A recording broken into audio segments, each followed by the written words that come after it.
Dylan the Dragon and the Playground Ride, a story by Zani Matthew, illustrated by mailillustrations.com. Dylan the young blue dragon lived deep in the Rockstone Mountains of Scotland. Every day the playful young dragon woke up early in the morning and flew all around the mountains and valleys looking for something to do. When he was hungry, he would go home to his cave, where Mommy Dragon would have hot soup ready for his dinner.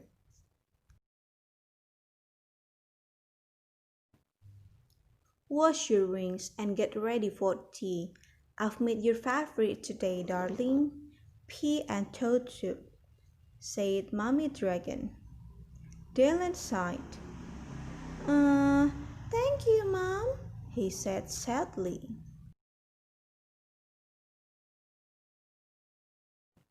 Whatever's the matter, son? Every day you come back home happily for your tea, but today you look so sad, inquired Mommy Dragon. I'm lonely, Mom. I can't find anyone to play with. In all the lakes, mountains, and valleys in Rockstone, there isn't a single dragon for me to play with, he grumbled. Well, how about this for an idea? Why don't you fly down to the village playground and see if the children there want to play with you? Dylan woke up bright and early the next day. He was very excited that he would soon have friends to play with every day. He put on his baseball cap and school tie and flew past the valleys and mountains until he reached the little village of Fall Creek. He glided down to a passerby to ask for direction to the children's playground. That, that, that way, pointed the quivering man. Oh, he must be so cold, thought Dylan. After all, humans don't breathe fire like dragons, so they must find it very difficult to keep warm. Not long after, Dylan the dragon came in for a swift landing in the center of the playground. The playground was filled with smart young children in bright red and gray uniforms with their school ties. Dylan tugged at his tie and cleared his throat. He felt very well dressed for the occasion. He was about to open his mouth to introduce himself when he suddenly heard, "Ah! Run! It's a dragon! He's going to burn us alive!"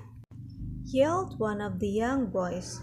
All the children ran frantically towards the exits and disappeared in no time. Dylan sighed sadly. All he wanted was some friends to play with, but clearly humans were very scared of dragons. He flew home with his head hung low to see what Mommy Dragon had made for tea.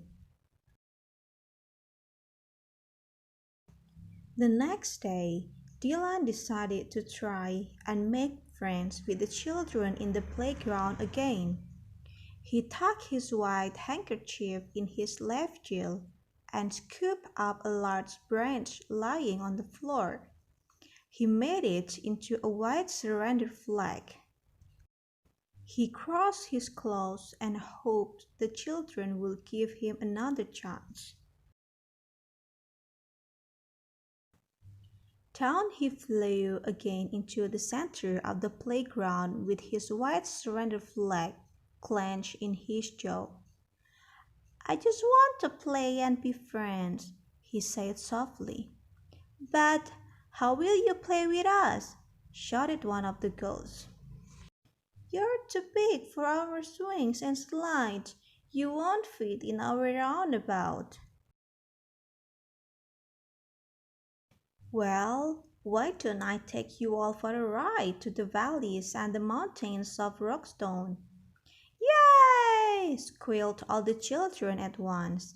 They climbed onto Dylan's back and off the children went on a very exciting flight. From that day, Dylan and the playground children were friends, and every day, Dylan the dragon would take the children on the best playground ride ever.